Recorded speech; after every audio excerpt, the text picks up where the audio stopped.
back, everybody. A Friday night fundraiser for Democratic congressional candidate Francine Busby turned into a melee.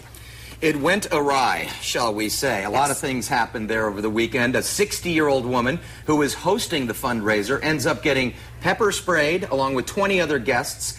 And then they arrested her and took her to jail in handcuffs after she just got shoulder surgery. Crazy story. There were helicopters, police dogs, 8 sheriff's vehicles.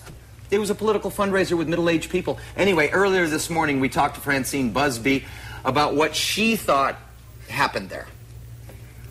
One of the points that people have to understand is while I was making my remarks, there was somebody from behind bushes yelling obscenities and vulgar things at all of us, and it was so loud, even though I was speaking with a low microphone, we were able to hear it. And I believe that this may have been the same person who made the phone complaint about the noise, and there literally was no noise. I mean, it was a small group of people by that time at 9:30. The caterers were cleaning up, and people were chatting, and there weren't that many people, and he made this complaint. So I feel that that was also politically motivated. It wasn't about any noise. There wasn't any noise. All right, that's Francine Busby talking about what happened. She says that it was politically motivated. Whoever was in the bushes yelling obscenities or whatever it was going on. A lot of anti-gay slurs is what it was, as we understand. And she is not, however, pointing the finger at Brian Bilbray, who will be her opponent again in the upcoming election. And Brian's joining us this morning to talk about this and real important issues. But how bizarre is this, Brian? And she's not pointing the finger at you at all. She doesn't think that you put this guy in the bushes.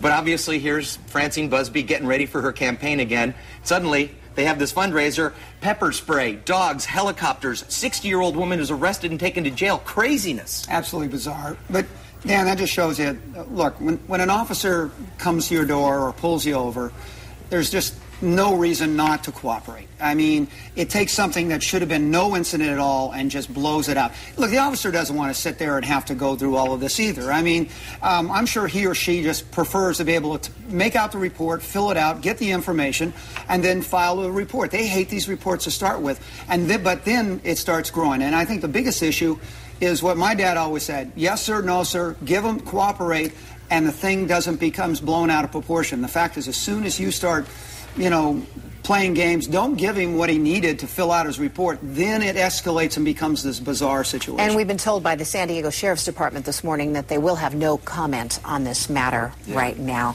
Well, let's talk about the energy bill that was passed by the Senate. Let's do it. It's going by the name, and I don't, a lot of people are just sort of hearing this vernacular, this cap and trade. Some of the talk shows have been dealing with this for weeks and weeks, getting ready for this vote. But cap and trade, tell us what it is for the average person at home, what this means. They're calling it the largest tax increase on industry in the history of man. Well, there's a gentleman who's a scientist who serves on the science committee with me, I guess said it very well. Vern Eller's very quiet, moderate Republican, that said, Brian, there is no cap, there's just tax.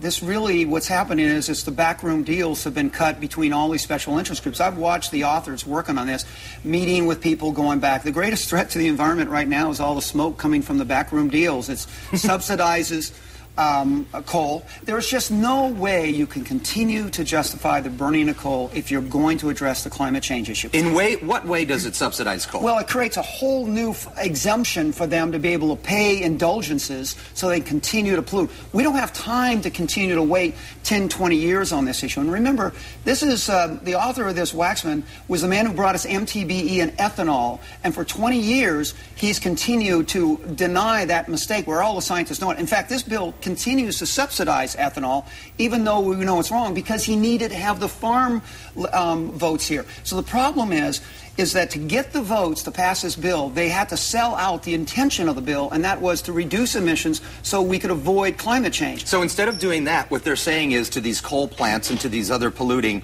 if you pay us a certain amount of money per square foot of pollution you put into the environment, you can go ahead and continue to pollute, but we're going to tax you on it. Yes, and there's another little part about this.